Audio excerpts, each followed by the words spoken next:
Hello students, आइए देखते हैं चैप्टर 13 की अगली हेडिंग संरूपण के बारे में। संरूपण क्या होते हैं, ध्यान से समझिएगा। मैं मनीष गुप्ता अपने चैनल में आपका स्वागत करता हूं।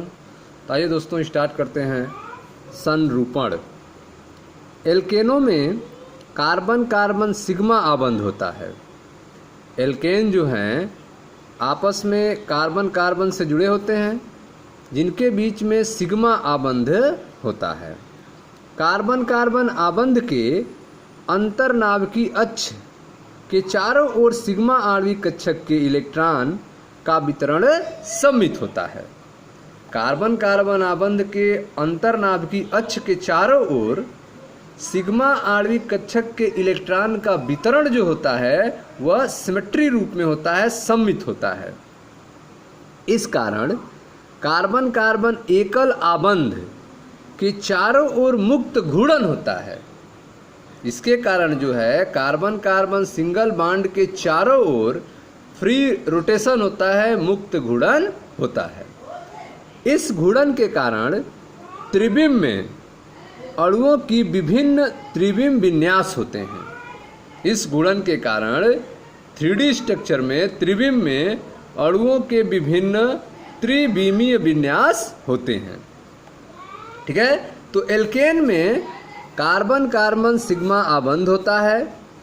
कार्बन कार्बन आबंध के अंतर्नाभिकीय अक्ष के चारों ओर सिग्मा आणविक कक्षक के इलेक्ट्रॉन का वितरण जो है सममित होता है। इस कारण कार्बन कार्बन एकल आबंध के चारों ओर मुक्त घूर्णन होता है। इस घूर्णन के कारण त्रिविम में अणुओं के विभिन्न त्रिविमीय विन्यास होते हैं, जिसके परिणाम स्वरूप विभिन्न समवाय एक दूसरे में परिवर्तित हो सकते हैं। ठीक है, जिसके कारण विभिन्न आइसोमर जो हैं एक दूसरे में परिवर्तित हो सकते हैं।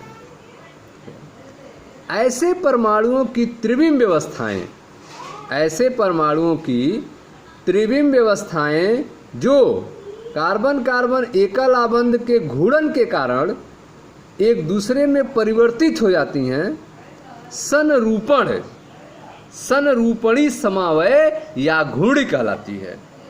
ऐसे परमाणुओं की त्रिविम व्यवस्थाएं जो कार्बन कार्बन एकल आबंध के घूर्णन के कारण एक दूसरे में परिवर्तित हो जाती हैं, संरूपणी समवाय या फिर घूर्णी कहलाती हैं। अतः कार्बन कार्बन एकल आबंध के घूर्णन के कारण, कार्बन कार्बन सिंगल बॉन्ड के घूर्णन के कारण एल्केन के असंख्य संरूपण संभव हैं। यद्यपि यह ध्यान रहे कि कार्बन कार्बन एकल आबंध का घूर्णन जो है पूर्णतः मुक्त नहीं होता है। कार्बन कार्बन सिंगल बॉन्ड का घूर्णन पूर्णतः मुक्त नहीं होता है। यह प्रतिकर्षण अन्योन्य क्रिया के कारण होता है। ठीक है, यह प्रतिकर्षण अन्योन्य क्रिया के कारण होता है। यह 1 से 20 किलोजूल पर मोल तक ऊर्जा द्वारा बाधित है। यह 1 से 20 किलोजूल पर मोल तक ऊर्जा द्वारा बाधित है। ठीक है, तो आप देख रहे हैं कि ऐसे परमाणुओं की त्रिविम व्यवस्थाएं जो हैं संरूपणी समवाय या घूर्णी कहलाती हैं। अतः कार्बन कार्बन एकल आबंध के घूर्णन के कारण एल्केन में असंख्य संरूपण संभव होते हैं। यद्यपि यह ध्यान रहे कि कार्बन कार्बन एकल आबंध का घूर्णन जो है पूर्णतः मुक्त नहीं होता है। यह प्रतिकर्षण अन्योन्य क्रिया के कारण होता है। यह 1 से 20 किलोजूल पर मोल तक ऊर्जा द्वारा बाधित होता है। निकटवर्ती कार्बन परमाणुओं के मध्य इस क्षीण बल को मरोड़ी विकृत कहते हैं, टॉर्सनल स्ट्रेन कहा जाता है। निकटवर्ती कार्बन परमाणुओं के मध्य इस क्षीण बल को मरोड़ी विकृत कहते हैं। ठीक है, अब आइए देखते हैं एथेन में संरूपण के बारे में। एथेन में संरूपण के बारे में। एथेन का सूत्र आप जानते हैं CH3CH3 होता है। एथेन अणु में कार्बन कार्बन एकल आबंध होता है। CH3CH3 अर्थात एथेन अणु में कार्बन कार्बन सिंगल बंध से जुड़े होते हैं, जिसमें प्रत्येक कार्बन परमाणु पर 3 हाइड्रोजन परमाणु रहते हैं। ठीक है। एथेन के बाल और स्टिक मॉडल को लेकर यदि हम एक कार्बन को स्थिर रखकर दूसरे कार्बन परमाणु को कार्बन कार्बन अक्ष पर घूर्णन कराएं, CH3 सिंगल बंध CH3 है, कार्बन कार्बन के बीच में सिंगल बंध है और दोनों कार्बन के पास 3 हाइड्रोजन है। तो यदि जो है एक कार्बन को स्थिर कर दें और दूसरे कार्बन के परमाणुओं को कार्बन कार्बन अक्ष पर घूर्णन कराएं, तो एक कार्बन परमाणु के हाइड्रोजन दूसरे कार्बन परमाणु के हाइड्रोजन के संदर्भ में असंख्य त्रिविम व्यवस्था प्रदर्शित करते हैं। एक कार्बन परमाणु के हाइड्रोजन जो हैं दूसरे कार्बन परमाणु के हाइड्रोजन के संदर्भ में असंख्य त्रिविमीय व्यवस्था प्रदर्शित करते हैं।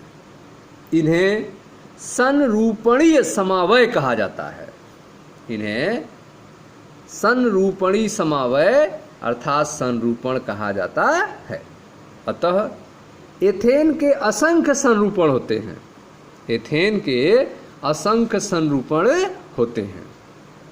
अतः एथेन के असंख्य संरूपण होते हैं। हालांकि इनमें से 2 संरूपण जो है चरम होते हैं। एथेन के असंख्य संरूपण होते हैं, हालांकि इसमें 2 संरूपण जो हैं वे चरम पर होते हैं। वे कौन कौन से हैं जो संरूपण चरम पे हैं? एक रूप में दोनों कार्बन के हाइड्रोजन परमाणु एक दूसरे के अधिक पास होते हैं। ठीक है। एक रूप में दोनों कार्बन के हाइड्रोजन परमाणु एक दूसरे के अधिक पास होते हैं, उसे ग्रस्त रूप कहा जाता है, एक्लिप्स्ड कहा जाता है। जबकि दूसरे रूप में हाइड्रोजन परमाणु दूसरे कार्बन के हाइड्रोजन परमाणु से अधिकतम दूरी पर होता है, उन्हें सांतरित रूप कहा जाता है, स्टेगर्ड फॉर्म कहा जाता है।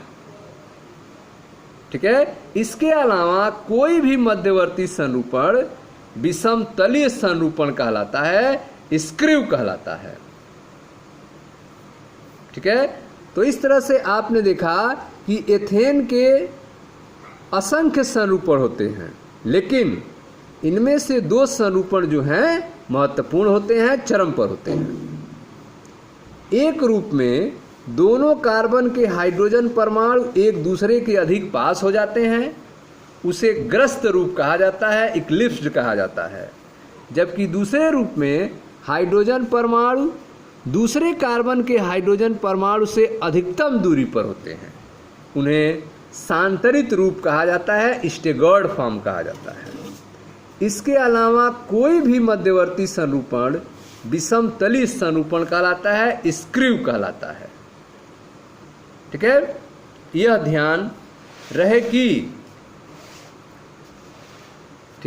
ध्यान रहे कि सभी संरूपणों में आबंध कोण, आबंध लंबाई समान रहती है। सभी संरूपणों में आबंध कोण और आबंध लंबाइयां जो हैं समान रहती हैं। ग्रस्त तथा सांतरित तथा संरूपणों को ग्रस्त तथा सांतरित संरूपणों को सहार्स तथा न्यूमेन प्रक्षेप द्वारा प्रदर्शित किया जाता है। जो इक्लिप्स और स्कैटर्ड है, स्टेगर्ड फॉर्म हैं, इनको सहार्स और न्यूमेन प्रोजेक्शन के द्वारा प्रदर्शित किया जाता है। अब आइए इसके बारे में पढ़ते हैं। सहार्स प्रक्षेप क्या होता है, सहार्स प्रोजेक्शन क्या होता है। इस प्रक्षेपण में अणु को आणविक अक्ष के दिशा में देखा जाता है। ठीक है। सहार्स प्रक्षेप में अणु को जो है आणविक अक्ष के दिशा में देखा जाता है। कागज पर केंद्रीय कार्बन कार्बन सिंगल आबंध को दिखाने के लिए दाईं या बाईं ओर झुकी हुई एक सीधी रेखा खींची जाती है। कार्बन कार्बन के बीच के बंध को दिखाने के लिए या तो दाईं तरफ या तो बाईं तरफ एक सीधी रेखा खींची जाती है। इस रेखा को कुछ लंबा बनाया जाता है। यह जो रेखा खींचते हैं इसे कुछ लंबा बनाते हैं। आगे वाले कार्बन को नीचे बाईं ओर, ठीक है, आगे वाले कार्बन को नीचे बाईं ओर तथा पीछे वाले कार्बन को ऊपर दाईं ओर प्रदर्शित करते हैं। ठीक है, आगे वाले कार्बन को नीचे बाईं ओर तथा पीछे वाले कार्बन को ऊपर दाईं ओर प्रदर्शित करते हैं। प्रत्येक कार्बन से संलग्न 3 हाइड्रोजन परमाणुओं को, प्रत्येक कार्बन से जुड़े 3 हाइड्रोजन परमाणुओं को 3 रेखाएं खींचकर दिखाया जाता है। ये रेखाएं एक दूसरे से 120 डिग्री का कोण पर झुकी रहती हैं। ये रेखाएं जो हैं एक दूसरे से 120 डिग्री का कोण बनाकर झुकी रहती हैं। एथेन के ग्रस्त और सांतरित सहास्य प्रक्षेप को चित्र में यहाँ पे दर्शाया गया है। ठीक है, तो यह जो है एथेन का सहास्य प्रक्षेप है, यह आपका ग्रस्त प्रक्षेप है और यह आपका सांतरित प्रक्षेप है। ठीक है, यह आपका इक्लिप्स है और यह आपका स्टेगर्ड फॉर्म है। इसमें एथेन को आप देख रहे हैं, जैसा आपको बताया गया कि कागज पर केंद्रीय कार्बन कार्बन आबंध को दिखाने के लिए दाईं ओर या बाईं ओर, ठीक है, कुछ झुकी हुई एक सीधी रेखा खींची जाती है। ठीक है, यह कार्बन है, यह कार्बन है, यह आप देख रहे हैं दाहिनी तरफ झुकी हुई एक सीधी रेखा को खींचा गया है। आगे वाला जो कार्बन है इसके नीचे बाईं तरफ, आगे वाले कार्बन के नीचे बाईं तरफ 3 हाइड्रोजन को दिखाया गया है, जबकि ऊपर वाला जो कार्बन है वह दाईं तरफ और इससे जुड़े हुए 3 हाइड्रोजन को दिखाया गया है। ये जो रेखाएं खींची गई हैं एक दूसरे से 120 डिग्री के कोण पर झुकी हुई हैं। ठीक है, एथेन का यह ग्रस्त प्रक्षेप है जिसमें आप देख रहे हैं कि सभी एक सीध में है। यह हाइड्रोजन ऊपर की तरफ है कार्बन के, तो यह हाइड्रोजन भी ऊपर की तरफ है। यह हाइड्रोजन इस साइड में है तो यह हाइड्रोजन भी इसी साइड में है। यह हाइड्रोजन इस साइड में है तो यह हाइड्रोजन भी इस साइड में है। ठीक है, अर्थात अगर यहाँ से हम देखेंगे तो यह वाला हिस्सा नहीं दिखाई देगा, इसे हम कहेंगे ग्रस्त प्रक्षेप। अगला जो है सांतरित प्रक्षेप होता है, स्टेगर्ड फॉर्म होता है।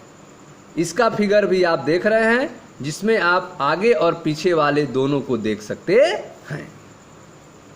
अब आते हैं न्यूमैन प्रक्षेप पे। न्यूमैन प्रक्षेप पे कैसे बनाया जाता है स्ट्रक्चर को, इसको हम लोग समझें। इस प्रक्षेपण में अणु को सामने से देखा जाता है। ठीक है, इस प्रक्षेपण में अणु को जो है सामने से देखा जाता है। आंख के पास वाले कार्बन को, आंख के पास वाले कार्बन को एक बिंदु द्वारा दिखाया जाता है।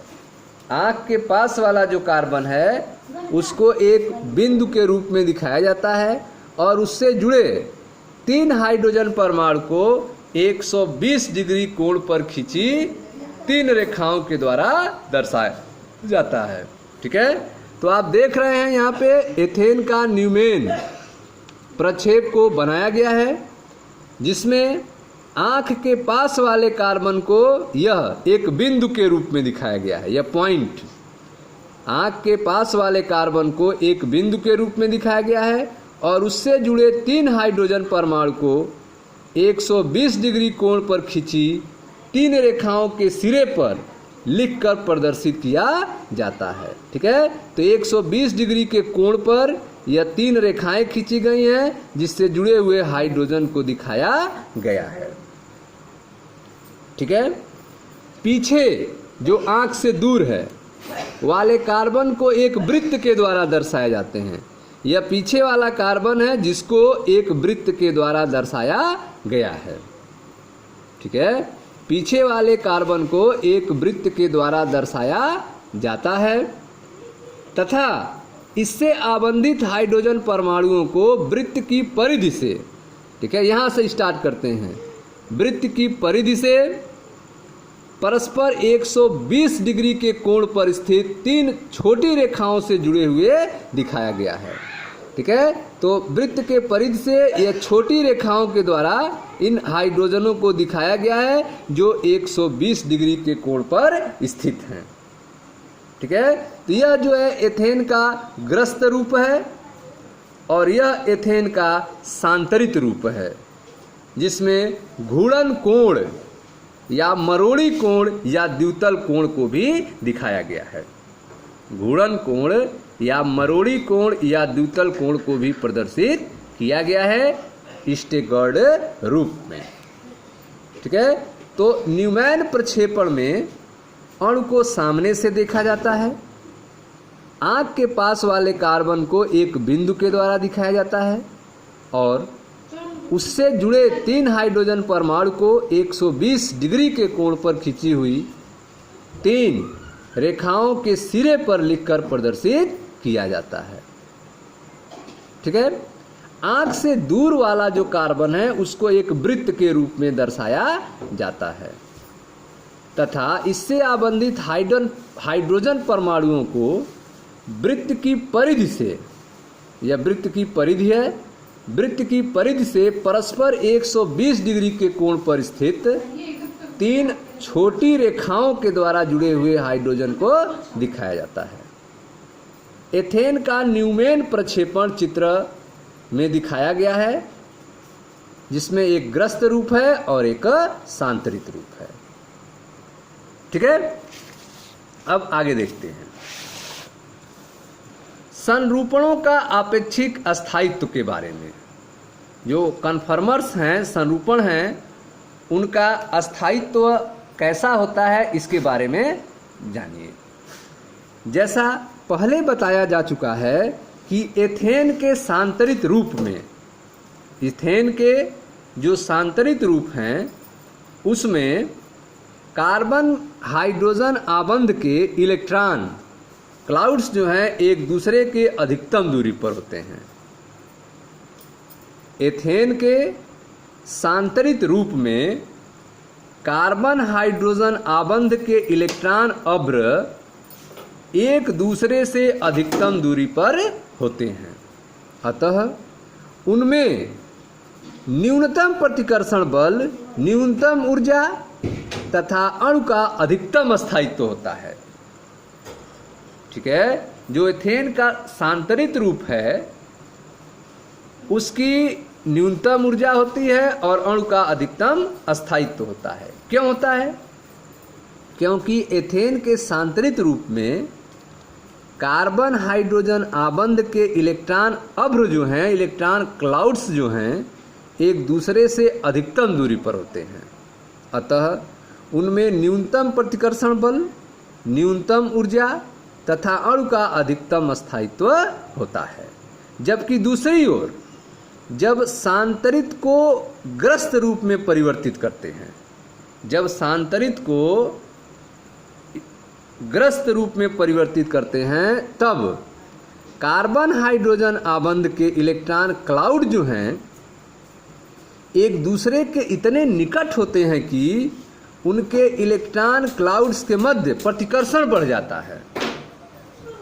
ठीक है, जब सांतरित को ग्रस्त रूप में परिवर्तित करते हैं तब कार्बन हाइड्रोजन आबंध के इलेक्ट्रॉन अभ्र एक दूसरे के इतने निकट होते हैं कि उनमें उनके इलेक्ट्रॉन अभ्र के बीच, उनके इलेक्ट्रॉन क्लाउड के बीच प्रतिकर्षण बढ़ जाता है।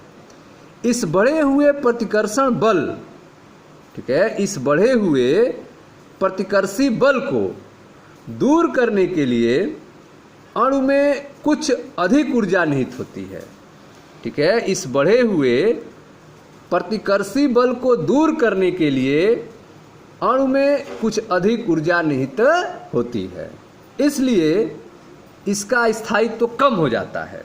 जब इसमें कुछ अधिक ऊर्जा निहित होगी इसलिए इसका स्थायित्व कम हो जाता है। ठीक है, जैसा पहले बताया जा चुका है कि इलेक्ट्रॉन अभ्र के मध्य, इलेक्ट्रॉन क्लाउड्स के मध्य प्रतिकर्षी अन्योन्य क्रिया जो संरूपण के स्थायित्व को प्रभावित करती है मरोड़ी विकृत कहा जाता है।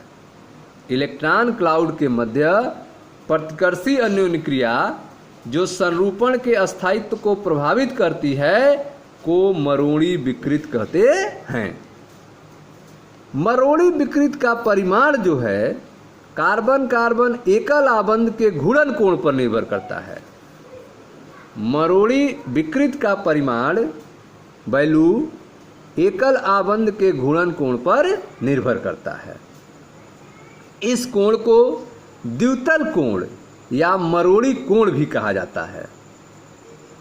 ठीक है, तो इलेक्ट्रॉन अभ्र के मध्य प्रतिकर्षी अन्योन्य क्रिया जो संरूपण के स्थायित्व को प्रभावित करती है को मरोड़ी विकृत कहते हैं। मरोड़ी विकृत का परिमाण जो है कार्बन कार्बन एकल आबंध के घूर्णन कोण पर निर्भर करता है। इस कोण को द्वितल कोण या मरोड़ी कोण भी कहते हैं।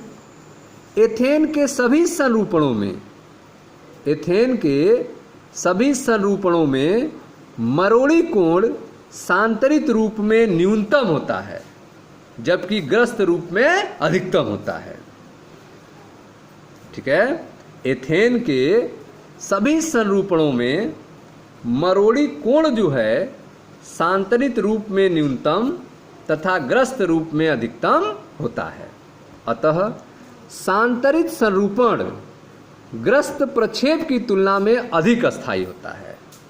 सांतरित संरूपण जो है ग्रस्त प्रक्षेप की तुलना में अधिक स्थायी होता है, जिसके परिणाम स्वरूप अणु अधिकतर सांतरित संरूपण में रहते हैं, अथवा हम कह सकते हैं कि यह इनका अधिमत संरूपण है। ठीक है, सांतरित संरूपण जो है ग्रस्त प्रक्षेप की तुलना में अधिक स्थायी होता है। परिमाणतः अणु जो है अधिकतर सांतरित संरूपण में रहते हैं, अथवा हम कह सकते हैं कि यह इनका अधिमत संरूपण है। अतः यह निष्कर्ष निकाला जाता है कि एथेन में कार्बन कार्बन आबंध का घूर्णन पूर्णतः मुक्त नहीं है। एथेन में कार्बन कार्बन आबंध का घूर्णन जो है पूर्णतः मुक्त नहीं है। दो चरम रूपों के मध्य ऊर्जा का अंतर 12.5 किलो जूल पर मोल है, जो बहुत कम है। ठीक है, तो अतः यह निष्कर्ष निकाला जाता है कि एथेन में कार्बन कार्बन आबंध का घूर्णन पूर्णतः मुक्त नहीं है। जो चरम रूपों के मध्य ऊर्जा का अंतर 12.5 किलो जूल पर मोल है, जो बहुत कम है।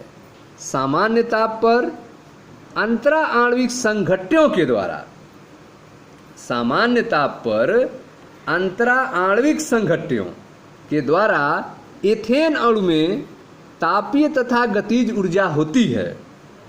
सामान्य ताप पर अंतरा आणविक संघट्यों के द्वारा एथेन अणु में तापीय तथा गतिज ऊर्जा होती है, जो 12.5 किलो जूल पर मोल के ऊर्जा अवरोध को पार करने में सक्षम होती है। सामान्य ताप पर अंतरा आणविक संघट्यों के द्वारा एथेन अणु में तापीय तथा गतिज ऊर्जा होती है, जो 12.5 किलो जूल पर मोल के ऊर्जा अवरोध को पार करने में सक्षम होती है।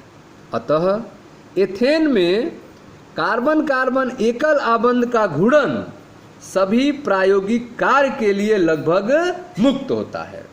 एथेन में कार्बन कार्बन एकल आबंध का घूर्णन सभी प्रायोगिक कार्य के लिए लगभग मुक्त होता है।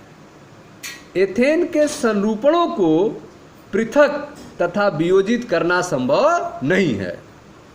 एथेन के संरूपणों को पृथक तथा वियोजित करना संभव नहीं है। ठीक है स्टूडेंट्स, तो यह था आपका संरूपण के बारे में, ठीक है, जिसमें हमने आपको एथेन को लेकर आपको समझाया। ग्रस्त तथा सांतरित संरूपणों को सहार्स तथा न्यूमैन प्रक्षेप द्वारा आपने समझा, इसके अस्थायित्व के बारे में समझा।